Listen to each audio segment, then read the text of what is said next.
Тэгвэл өнөөдөр хууль зүйн дотоод хэргийн сайд энх баяр нүүрсний гэгдэх хэргийн мөрдөн шалгах ажиллагаанд өөрийн хэмжээнд шинжилсэн нотлох баримтуудаа нэмэлтээр өгөхөр болсноо мэдэгдэж тайлбар хийсэн.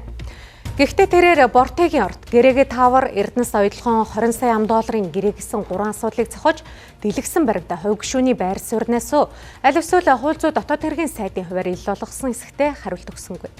За ямар ч тач засгийн газрын шийдвэрээр ил болсон Эрдэнэс тавлахын гэрээнүүдийг шүүж адмирал компани болоод Бортегийн ургаатай холбоотой гэрээний мэдээллийг нээлттэйгээр дүн шинжилгээ хийж танилцууллаа. Нөгөө талд түүнийг улсын хурлын гишүүн Амар Баясгалангийн нэр төрд халтсан хэрэгт холбогдуулж шүүхээс албатан хариулах захирамж гарчээ.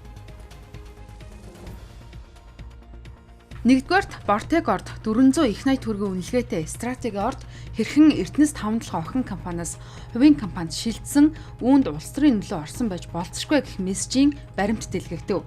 Энэ нь тавталгааг тойрсон ашиг сонирхлын сүлжээний шинэ мөрийг ил болгох магадлалтай.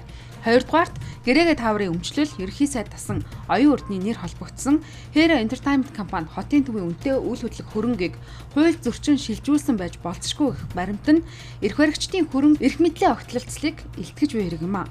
Гуравдугаарт Эрдэнэс оюутлахын 20 сая $20 гэрээ төрийн өмчт компаниг гадаад зардлын урсгалд мөнгө угаах шинжтэй хилцэл хийгдсэн байж болцсогүйг сайд онцсон нь олон улсын хөрөнгө нэр хүндийн асуудлыг ч хамарч байна.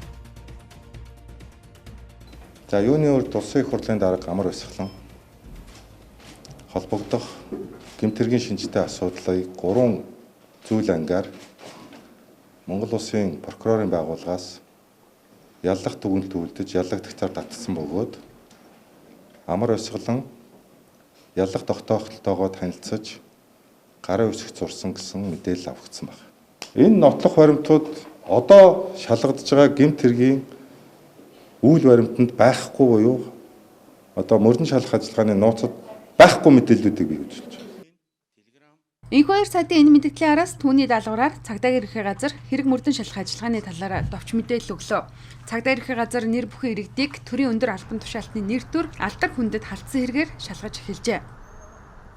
За мөрдөн шалгах ажиллагааны явцад урдсан байдлаар иргэн Telegram, Viber аппликейшн ашиглаж Hero 9911, Ubro, Bruno Bro гэх хаягтай хэрэглэгч нартай тус харилцсан.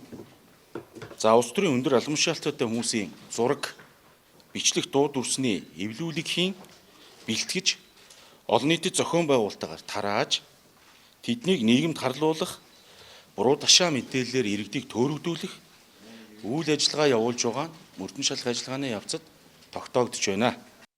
Ийхүү улсын хурлын дарга асан Амар Баясгалантай холбоотой гэгдэх эрүүгийн иргэн мэдээллийг хууль зүйн дотоод хэргийн сайд түүний удирдлага дор хариалагдах цагдаагийн байгууллагаас өгсөний дараа Амар Баясгалан гишүүний өмгөөлөгч Амар Бут мөн тайлбар өглөө. Түүний хэлснээр хууль зүйн дотоод хэргийн сайд энх хоёрыг ч мөн бусдын нэр төрд халтсан гомдолд холбогдуулж албатай ирүүлэх шүүхийн захирамж гарчээ. Одоогийн хууль зүйн дотоод хэргийн сайд энх хоёрыг хүний нэр төр алдар хүндэд халтсан асуудлаар хаан уул дүүргийн иргэний иргэн анхан шатны шүүхт. За одоогоор бол энэ хүн маань шүүхийн нэхэмжлээ гардаж аваагүй. Гэхдээ энэ хүн маань бол шүүхэд дуудагдсан гэдэг мэдэгдэх хуудасаа бол авсан. Хүндхэн үзэх шалтгаангүйгээр шүүхийн дуудсан өдөр бол ирээгүй.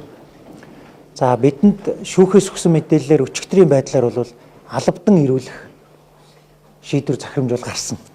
Тэгэхээр бид бас одоо Монгол Улсын хууль зүйн дотоод хэргийн сайдын хувьд шүүхийн байгууллагын үйл ажиллагааг хөндлөж нэхэмжлийг гардаж авч шүүх ажиллагаанд оролцоосоо гэж одоо хүсэж байна. Яг гэвэл энэ хүн бол бас хуулийг өөрөө мөрдөж дээдлж ажиллах юм үүрэгтэй.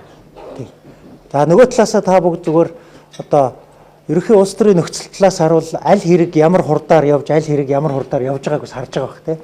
Энэ цаанаа бас утга агуулгатай байдгаа гэдгийг зориуд зохон тэмдэглэе. Эцэст нь өнөөдрийн энх баяр сайдын улс төрийн мэдээлэл бол Монгол Ардын нам доторх эрх мэдлийн хуваарлалт, бүлэглэл хоорондын зөрчлийг харуулсан үйлдэл боллоо. За хэдийгээр хуулийн байгууллагад нотлох баримт гэж нэрлсэн өөрийн дүн шинжилгээ бүхий баримтуудаа энх баяр сайд өгнө гэгч эндээс төрийн дэд түвшинд хариуцлага, ашиг сонирхлын зөрчил, улс төрийн нөлөөллийн зааг хаана байдгийг давхар харж болохоор байна.